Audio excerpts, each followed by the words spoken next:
Una cuestión es reforma laboral y otra cosa distinta, muy distinta, es quitar derechos. La reforma laboral puede ser perfectamente a favor de los trabajadores. En cambio, esto que se pretende con estos gobiernos, como el de Milei o anteriormente como el de Macri y antes con el de la Rúa, es quitar derechos, es limitar, suprimir, dejar sin efectos derechos que se han conseguido después de años de conquista, de años de acción de los trabajadores. Me parece que hay que dejar claro que una cosa es muy diferente de la otra.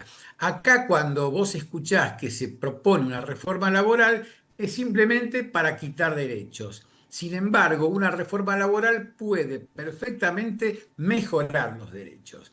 El artículo 14 bis de la Constitución Nacional, que hasta donde yo sé, o en abogados laboralistas tenemos noticias, es un artículo que no ha sido suprimido.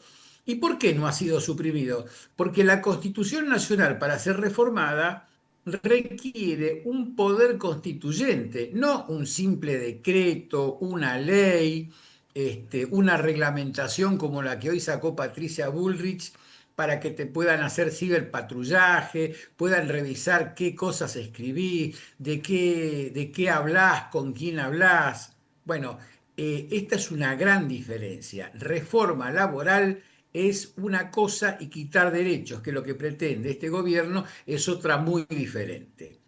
No sé si querés hacerme alguna pregunta sobre este tema, si no, continuamos. Dentro de los temas que propusieron, acá estábamos revisando, bueno, nos ibas a contar al respecto de la quita de derechos a partir del decreto 7023 y la ley bases, ¿no? Perfecto. Cuando surge esta locura, este apuro en dictar un decreto, que es el 7023, ese decreto es como una modificación constitucional, porque directamente tira por la ventana derechos de índole laboral. Y como decíamos antes, esto está no solamente en el 14 bis, que habla expresamente de la protección al trabajo, sino que está en los tratados internacionales. Estos tratados internacionales, por el artículo 75, inciso 22 de la Constitución Nacional, tienen rango constitucional. Por lo tanto, todos los tratados de la OIT tienen el mismo valor que la Constitución Nacional. Y la República Argentina no solamente forma parte de la Organización Internacional del Trabajo, sino que ha dado la conformidad para que estos tratados tengan el valor de ley en el ámbito interno. Entonces, una reglamentación, un simple decreto, no puede ir ni contra la Constitución Nacional ni contra los tratados internacionales. Por eso es que el decreto 7023, que tiene un volumen como si fuera una reforma constitucional, es absolutamente ilegal. Y no solamente es ilegal, sino que la Corte no ha tomado el tema y la Cámara Nacional del Trabajo, que sería un escalón abajo de la Corte, ha dicho que está suspendida la aplicación del capítulo laboral del decreto 70/23. No conforme con estos, y como la Corte no ha tocado el tema, dictaron la ley 27742, que es más o menos una copia del decreto. Lo que no entra por una puerta lo quisieron entrar por otra. Pero repito, tanto un decreto como una simple ley no pueden modificar ni la Constitución Nacional ni los tratados internacionales que han sido aceptados por la República Argentina. Esos tratados internacionales tienen el mismo rango que la Constitución Nacional. Por lo tanto, repito, y que quede claro, cualquier pregunta, no hay ningún problema para responderla. Si yo voy con un decreto, una reglamentación, una ordenanza municipal a querer modificar la Constitución Nacional, muchachos, están en problemas. Bien, en relación ahora, ¿qué podés contarnos sobre lo que tiene que ver con la disminución de las indemnizaciones, ¿no? Este es uno de los temas importantes. Perfecto. Una de las grandes ideas que han tenido todos estos gobiernos de derecha, todos estos gobiernos conservadores, y no hay que olvidarse de Macri, porque todo esto lo quería hacer Mauricio. No pudo, no supo cómo hacerlo, y apareció este actual presidente que tenemos que intenta a cuatro manos, de todas las maneras posibles, reducir las indemnizaciones.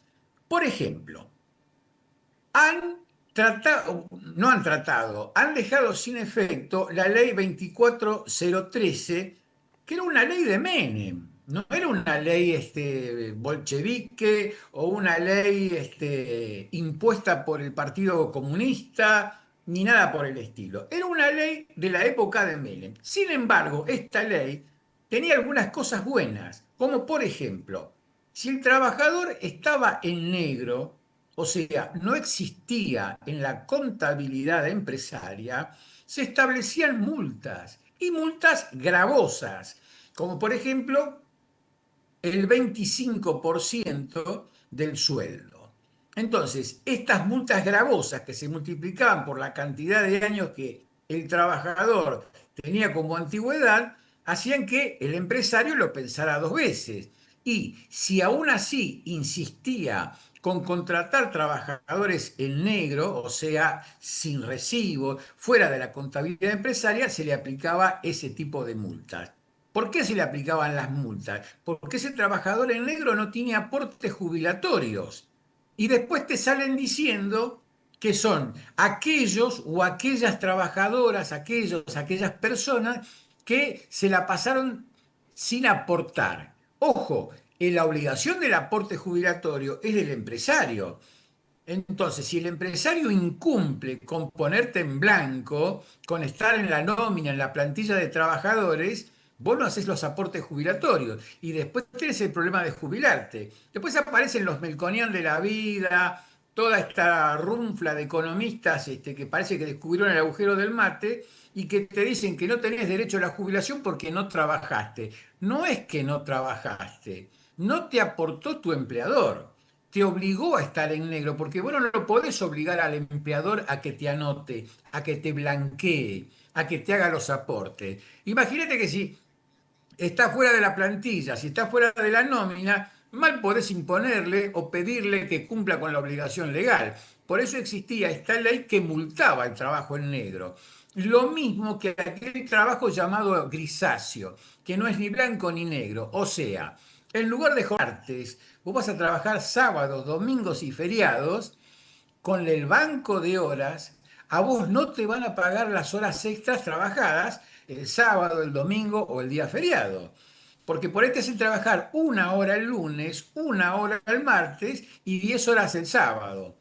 Y por ahí, en lugar de tener media jornada, que son hasta 36 horas, te hacen trabajar 36 horas, pero un sábado, un domingo, un feriado y te van a pagar sin la hora extra. ¿Se entiende la finalidad del banco de horas? Lo grave que es. Y esto ocurre en Chile, ocurre en Perú, ocurre en Ecuador.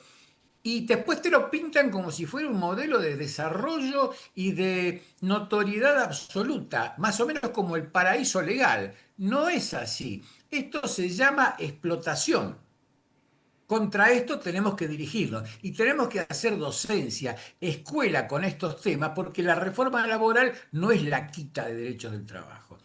Darío, como cierre a todo esto que nos contás, ¿podés explicarnos o qué pensás al respecto de esta idea del sentido común que, bueno, quieren parte del gobierno hacernos creer que estas medidas, la flexibilización, la reforma, todo lo que va en este sentido, la quita de derechos también quedó muy claro, ¿a quién beneficia? Porque ellos siempre dicen que se termina con la burocracia para las pymes, que en realidad quieren hacer todo más flexible, más fácil para las pymes. En realidad, ¿esto a quién beneficia? ¿Es beneficioso para las pymes o para las grandes empresas? Bueno, primero vamos a empezar por aclarar los tantos. La torta es la misma. Hay alguien que pierde una porción de la torta y hay alguien que se queda con una porción de la torta. Si al trabajador le quitan derechos, le quitan indemnizaciones, le bajan el sueldo, no le permiten homologar la paritaria, hablamos de paritaria, acuerdo hecho entre el trabajador y el empresario. Ni siquiera eso te homologa el Estado a través de ese títere que tienen como secretario de Trabajo. Entonces, ¿a quién beneficia? Porque de un lado hay trabajadores, del otro lado hay empleadores. Si los trabajadores pierden derecho, pierden salario, yo creo que es obvio a quién beneficia. Por otro lado, esto del sentido común es el menos común de los sentidos, porque no puede ser que aquellos que son víctimas en virtud de leyes o decretos o resoluciones que solamente tienen nivel ministerial, le bajen salario, les impidan acuerdos de paritaria, les impidan los aumentos que se pusieron de acuerdo con la parte empresaria. Entonces, todo esto va en deterioro de los derechos del trabajador. No, creo que no quedan dudas sobre este tema, ¿no es cierto?